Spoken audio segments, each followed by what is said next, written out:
Kisah Orang Kudus. Hari ini, tanggal 10 Juli. 1. Santa Felicitas bersama ketujuh anaknya. Martir. Felicitas adalah seorang wanita bangsawan Romawi.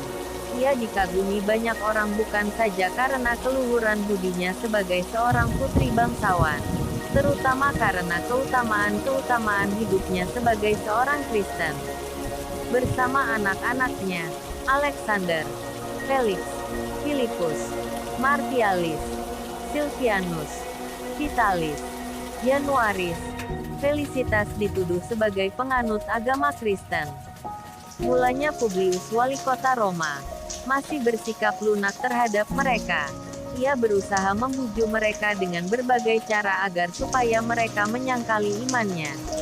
Namun semua bujukan dan janjinya tidak berhasil mematahkan keteguhan iman mereka. Oleh karena itu, ia mengambil tindakan-tindakan kejam atas Felicitas dan anak-anaknya.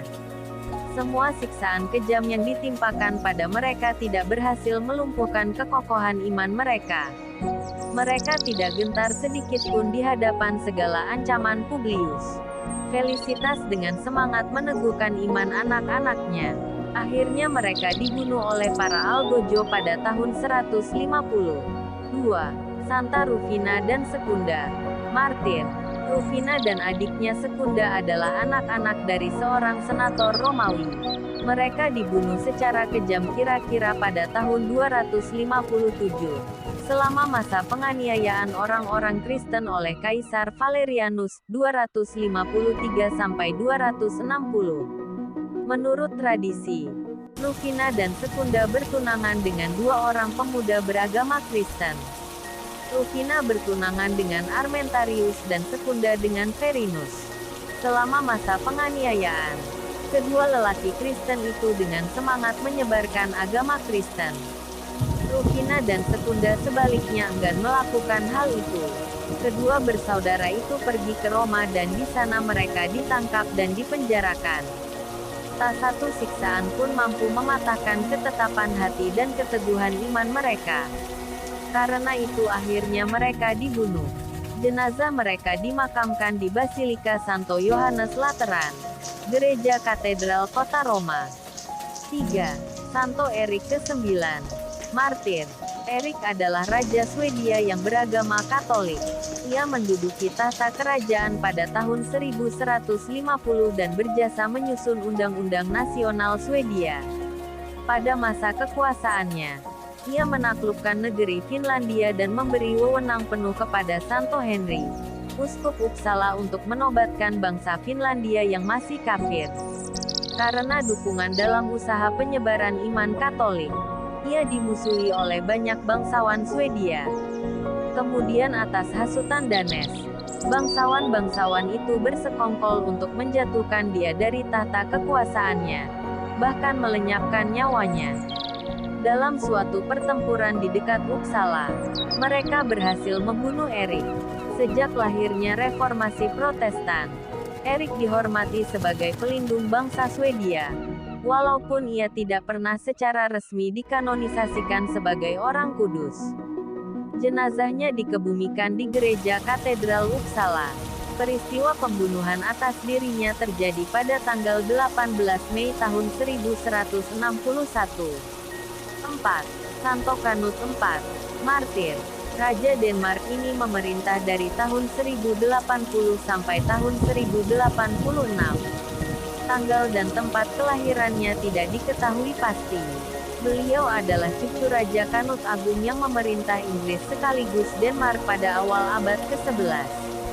Canut dibunuh oleh para pemberontak di Pulau Funen, sekarang Fin, pada tanggal 10 Juli tahun 1086. Karena tegas-tegas berusaha memperbaharui hidup gereja. Pada masa kekuasaannya, ia melanjutkan karya kakaknya Harold yang digantinya dengan menghadiahkan berbagai pemberian kepada gereja, dan mewajibkan rakyatnya memberikan derma kepada gereja.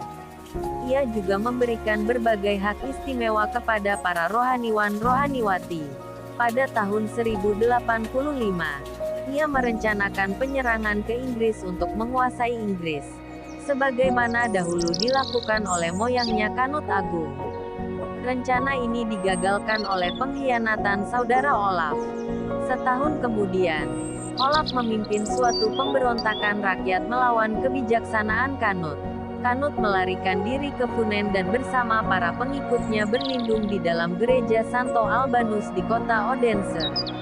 Canute dibunuh ketika sedang berdoa di muka altar gereja itu.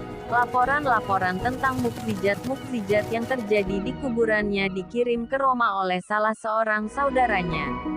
Pada tahun 1100, Paus Paskalis II tahun 1099 sampai tahun 1118 membenarkan mukjizat-mukjizat itu.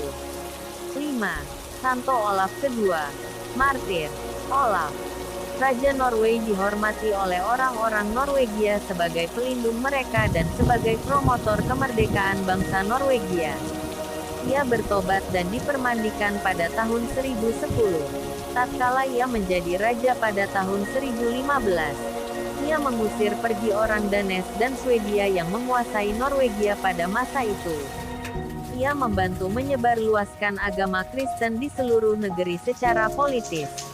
Ia menempatkan orang-orang dari keluarga terhormat pada jabatan-jabatan tinggi. Kebijakan ini mengakibatkan amarah dari pihak bangsawan-bangsawan Norwegia. Tetapi hal itu bisa diatasinya dengan baik. Kira-kira pada tahun 1028, banyak bangsawan menggabungkan diri dengan Raja Canute dari Denmark dan Inggris dan berhasil menjatuhkan Olaf. Olaf meninggal dalam pertempuran di Stiklestad dalam suatu usaha untuk memenangkan kembali tahta kerajaan. 6. Santa Veronica Juliani, biarawati. Veronica lahir pada tahun 1660. Ia kemudian menjadi suster dan membimbing para novis Ordo Capucin di Italia. Ia dikarunia berbagai rahmat istimewa seperti penglihatan-penglihatan, kemampuan bernubuat dan stigmata Yesus. Ia meninggal pada tahun 1727. Santa Felicitas bersama ketujuh anaknya, Santa Rufina dan Secunda, Santo Erik ke-9, Santo Canute IV, Santo Olaf II, dan Santa Veronica Juliani. Doakanlah kami. Kak Carla Channel.